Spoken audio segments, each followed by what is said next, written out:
Welcome back to the Convo Couch, ladies and gentlemen. I am Pastor Jardula, and Johnny Sue is on the ones and two. And back on the screen with us is our lawyer, our man. They have Michael Papp. We got Michael Treasure Santucci. He's here. He's actually on his day off with his family. But with Epstein's death, we thought we'd have a quick word with him to see what's next. Michael, how you doing today? How are you, Pasta? I'm doing great, but I woke up to some crazy news. Epstein's dead, isn't he? One of the texts from the East Coast was mine. I was hoping mine was first. But, it was third. Probably not. So what's going on now? What happened? Epstein died. He was on suicide watch. Isn't that almost impossible to die while you're on suicide watch? I heard that, and especially in this prison. This is where we house international terrorists. It's where we house drug kingpins. It's where we house the upper echelon of the Wall Street scumbags who are awaiting federal trial. How does this happen? And let me tell you, Pasta, did you not call this? Did you not say, watch, that guy ends up dead? Too many people, he knows too much. Yeah, well, somebody kind of mentioned it today. Like when I woke up to the 16 messages and you were like number 2, number 3, some people had put down, they'd actually tagged our July 11th stream showing that Epstein's not going to make it out of this prison alive. I said that I don't think that's a hard thing to call, but yes, it happened. Now, let's go over the theories really quick, and thank you for pointing out that we called it out here because we have been following this case closely, and we want people to continue to follow this case because it's not over, and we'll get into that. But let's go really quickly. We're going to just bounce on the 2 theories. Now, a lot of the people online, a lot of Democrats, a lot of loyalists, a lot of centrists, they're saying that Trump is ultimately responsible because he's in charge of the DOJ and that he let this happen because he wanted Epstein dead. Can you float that theory that he is in charge and responsible? Well, the Justice Department, which is headed up by Trump's own political appointee, Barr, is above, and the Bureau of Prisons, the Federal Bureau of Prisons, is under the Justice Department. So I don't know if you guys want to got it yet, but I sent you the hierarchy of the Justice Department. But the Federal Bureau of Prisons is there. So people are saying everything from the most benign. At the very least, this is a horrible and suspicious failure of the Federal Bureau of Prisons, and all the way to the other extreme, on conspiracy theories that, Trump had him whacked. And, so, I've heard all kinds of other theories too, that there are still, Democratic loyalists that are running the Bureau of Prisons. And, there's a lot of people that were worried about what this guy might know or what he has on many different people. So, at this point, all we can do is speculate. But I find this highly, highly suspicious that a guy that was already flagged for suicide, a guy this high profile, a guy that supposedly had ties to the highest aspects of our society, United States, and he turns up with a suicide. And I know. Barr did make a statement this morning, and he said, he's appalled by this. I could actually read it, but what troubled me a little bit about that statement is he referred to it as an apparent suicide. Yeah. Why refer to it as an apparent suicide if you're investigating it? Why spin it that way right away? Yeah. I don't know. But here, it's very short. It's 2 sentences. Go right ahead, please. This is Attorney General Barr. William Barr. I was appalled to learn that Jeffrey Epstein was found dead early this morning from an apparent suicide while in federal custody. Mr. Epstein's death raises serious questions that must be answered. In addition to the FBI's investigation, I have consulted the Inspector General, who is opening up an investigation into the circumstances of Mr. Epstein's death, period. Fine, but why call it a suicide so early? Well, he did say apparent suicide, and I don't want to kind of, defend Barr because I think I agree with you with this. At the very least, this is a very failed breach, a very failed. They failed to keep him alive when they needed to keep him alive.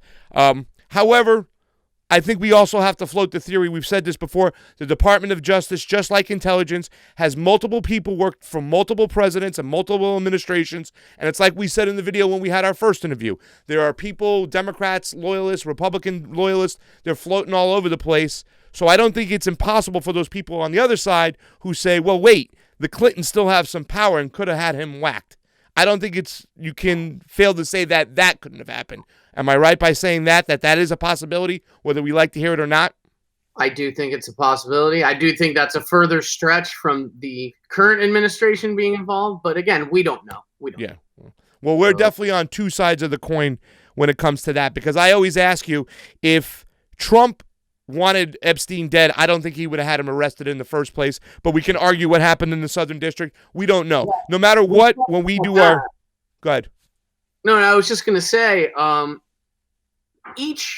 this is also part of the Justice Department and is theoretically under Barr, but each attorney general in every federal district is supposed to make their own charging decisions, meaning who are they going to charge, who are they going to target, who are they going to investigate. They do have a kind of pretty wide discretion. So the United States Attorney for the Southern District of New York, that's who brought the current federal charges against Epstein at the beginning of July. It's possible that was done without Barr's approval. Okay. It doesn't necessarily require Barr's approval on every prosecution. My own cynicism says it's hard to believe because of Acosta's role in the Trump administration, but it is conceivable that that the Trump administration just does not have the Southern District of New York in line and under control. There's a lot of turnover in the Trump administration, and there's a lot of chaos from what we hear from interviews of bureaucrats, but it's possible that they went ahead and did this. They made their own decision. And the Southern District of New York, some people would say they're a little left-leaning, but it's because they're the ones that prosecute the big Wall Street scumbags and Ponzi schemers and very wealthy criminals, and that's they go after the mafia. That's the Southern District of New York. The courthouse is right on Pearl Street. Yeah, I know. Yeah. Anything that happens in downtown in the financial district, that's part of their jurisdiction. That's where they go. Yeah. Well, it could be that that office was moving on Epstein, whereas the Trump administration wasn't necessarily too involved in that. That's possible. That's just one theory. That's my theory. Yeah. I don't know. I listen, you're a lawyer and you know a lot more about law than I do, but when it comes to this stuff, I have a hard time believing that if Trump didn't want this case coming out, it would have never came out. He, had Barr under his finger. Barr's a loyalist. That's just my theory. But I'm glad we floated both theories, because I think in this case, when it comes to the CONVO couch, when it comes to Michael Santucci, we're not like those people who are going to believe on one side or the other. We're going to leave everything open, and we're going to investigate all sides, which means Trump is still on the table. I don't personally believe that Trump was involved with Epstein. I looked into the financial stuff. I looked about when he was friends. I looked about the one time he was on the plane. I do believe strongly that Bill Clinton was involved. However, I think it's great the work we've been doing, keeping it open to anything possible. Therefore, we're not leaning or we're not playing Team A or Team B, despite our beliefs and theories. Let's talk, because you got to get out of here. You got your family to spend time with here. Let's talk about where we go from next, because this is the part where a lot of people are really losing some faith. They're really upset. But I got some wind from some of my sources today that said, hey, Pasta, don't worry. They got all the information out there. They're just slowly breaking out little by little, because they don't want to hit everything at one time, because they don't think the public can handle it. So that they're slowly going to break out the information they have. There's another theory that somebody said that now with Epstein dead, they can search all his properties unfeathered now, and there's nothing in the way. As a lawyer, what do you tell the people watching the CONVO couch right now what to expect next out of this case? I heard that theory today too on some media outlet, and that is interesting, and that does sound correct, because there's no personal. I think the Fourth Amendment protections might go away once a person is no longer living. Again, I have to check that. This is all new, fresh stuff, and again, I'm not a criminal attorney. Yeah. But I am a South Florida attorney, and I practice right where Epstein's stomping grounds were. Yeah, that does sound plausible, that he has there's less privacy protections when you're dead. And so. What about the defendants? What about everybody in the case? What about the victims? Where do they stand? Because a lot of people that don't feel that these women will never get their day in court now. Yeah, the actual criminal proceeding against Epstein goes away now. There'll be something filed on Monday or Tuesday to acknowledge the fact that he's gone. So you can't. The government does not pursue criminal charges against dead people. And but I did hear a statement from the United States Attorney of the Southern District of New York today, who said, and this makes sense, the criminal investigation, the broader investigation, will continue. Yeah. Why? Because it involved conspiracy. Conspiracy involves more than one person. So you may hear, people that are tied to this, people that wanted this covered up. It may come out. This certainly is not the end. And I think because of the suspicious circumstances of his death, I mean, we're appalled over this. I mean, I think that's universal in this country. We can't believe how or why this would happen, but it's certainly suspicious. I think there's going to be more of a light shed on this case now. And if there are co-conspirators there that, they're on the trail, they're going to follow those leads and they're going to follow that trail. So you may see other charges, other indictments, and we'll follow them. I'm going to post at my website, 500law.com. That's 500law.com. And I'll also share it exclusively with the some things with the CONVO couch. But we're going to have the whole Epstein docket, every document from his case, up for free, so nobody has to subscribe to a federal court docket or anything like that. And you've seen them. I know Johnny's put them up on screen, a lot of, up on screen before, like the Sweetheart deal and stuff like that. So it'll be a good resource to go to 500law.com and get that stuff. So, as a lawyer, would you say that Jeffrey Epstein was the linchpin? In other words, with him being dead, is it going to be a lot harder to get other people involved behind bars now? Or is it going to still be able? Are we going to still be able to stay the course now that Jeffrey Epstein's dead?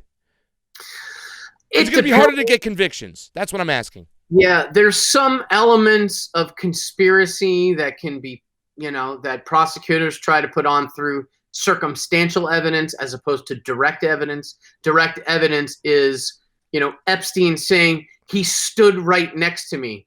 I had my hands on this girl and he had his hands on this girl. We were in the same room. That's direct evidence. We're not going to get that from Epstein anymore. But there could be circumstantial evidence, such as somebody making a bunch of trips down to the island, somebody making a trip down the island and lying about it and covering up. Other direct evidence that might exist, though, there might be photographs of other people. I don't know what these people do in their sick, depraved minds, but who knows? There might be video and photo. Yeah. And, somebody, I'm going to keep these photos on my buddy. Who knows what's going to happen someday. I'm going to keep this little video camera from 1998, in my safe. And that stuff might be in the hands of the U.S. Attorney's Office right now. So, all right, the last question we have, somebody sent me an article. It says Epstein's friends just lost any chance of having penthouse. Let me show you this right here. Evidence tossed. In other words, what they're saying, tossed by the courts. In other words, people who could have went and cut a deal can now not go and cut a deal with Epstein, and it says here's why. Yeah, that. Let me just comment on that. That makes sense, because if some people were banking on getting certain treatment from the government based on the fact that they are cooperating and providing testimony against Epstein, government doesn't need anybody to provide testimony against Epstein anymore. They're not prosecuting him anymore. So that might cause a little shift in the in the ground under a lot of people's cases right now. Yes, so I'm figuring that some people can now not save their ass. Am I right when I say that? Yeah. Yeah, they have to offer up something else.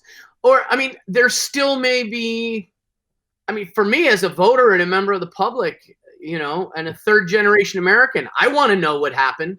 So, you know, that testimony does have value. I want to know what this sick fuck did, and I want to know who did it with him. Yeah. But yeah, as far as being a bargaining chip for people's cases, all that may shift now. So, Michael, we look forward to seeing all the documentation on Monday or Tuesday. Thank you so much for joining the Convo Couch and being our lawyer and keeping us up with this really crazy, interesting case. But I think talking to you today, we can also let our people know that this ain't over. Anytime. And I'll get you some documents that nobody else has. As a lawyer, could you tell my people that this ain't over? Oh, this is not over, especially not how this happened. So, thanks again, Michael. Have fun with your family today. We love you. Bye-bye. Love you too. Ladies and gentlemen, thank you for watching the Convo Couch on Pasta Jardula. We have some more stories coming up. We have some more stories going on. Johnny, you want to add anything real quick, or should we just get out? Well, I did want to kind of talk about some stuff, but really quick, I just want to talk about one particular case when it comes to Debbie Wasserman Schultz, Adam Schiff. Oh, you want that one? All right, I'm going to find a picture of Bill Clinton real quick that we had. We're going to put it up there. But there's also some other information that broke. On the MCSC chat, the one with Debbie Wasserman Schultz and Adam Schiff, I want you guys to take a look to bring this up. I'm going to bring this up real quick. We got some things to talk about. Story? Yeah. Got it. So let me put this up on the screen. Take a look at this, guys, because this is some interesting stuff. I want to switch here for a second. 2 seconds. 2 seconds. Not only do we predict the Richardson thing, because we talked about Richardson, we did a story 2 days before. It's from the Daily Caller. That one. Oh, okay. We did a story about Richardson a couple days ago. We saw what happened was going on. In New Mexico, they had found some evidence of transhumanism going on, that he wanted to keep 20 women pregnated at all times on this ranch in New Mexico. And it started making me look, after thinking about what was going on, how did he get this house? Who did he buy this property from, this ranch? Who's involved? And what's up with the elected officials in New Mexico? Mainly Bill Richardson. Surely enough, we took a look into it. We saw that the Kings had sold him the property years ago through this company called Cypress Inc. The Kings' property was surrounding all... and they still are surrounding all of mostly the Zorro Ranch in New Mexico. And then we started looking at Bill Richardson, and we saw that Bill Richardson was not only connected within the Black Book, where his name is next to Bruce King, but we also saw that Jeffrey Epstein gave Bill Richardson 2 campaign contributions of $50,000 in 2002 and in 2006, which is a big one. Well, it came out yesterday that Bill Richardson was named by one of the victims as having sex underage with Bill Richardson, sent to his governor's office by Epstein. Okay. We also did some digging. We found this thing about Adam Schiff, Debbie Wasserman Schultz, and it's also Maxine's Water is named in this here like that, of doing business with Epstein's brother.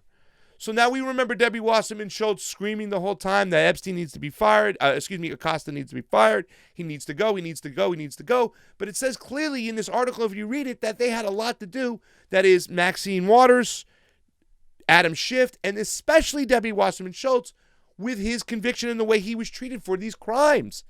That is Debbie Wasserman Schultz district, ladies and gentlemen. She's out there in southern Florida. Don't believe her when she's yelling and screaming. It's a red herring. She had something to do with Epstein getting that sweet deal as far as I'm concerned. She's right there. And she's part of this board on Mark Epstein's board. Jeffrey Epstein's brother. She is there. So just to show you, you got to pay attention to what's going on, because they're going to tell you one thing and it's not necessarily going to be the other. I'm going to also pull up really quick a picture of... Here it is. I'll get it for you, Johnny. I mean, 1 second. Of Bill Clinton. Here you go. I don't know. Send it over to yourself. Bill Clinton was in the flight logs 26 times, ladies and gentlemen. Hillary Rodham Clinton was a senator of New York. Same district, same place where Epstein just got killed. In a padded room, supposedly. I mean, he was on suicide watch. This stinks to high heaven. We don't know if it's Barr and Trump. We don't know if it's Hillary Clinton. A lot of people say that Epstein's not dead.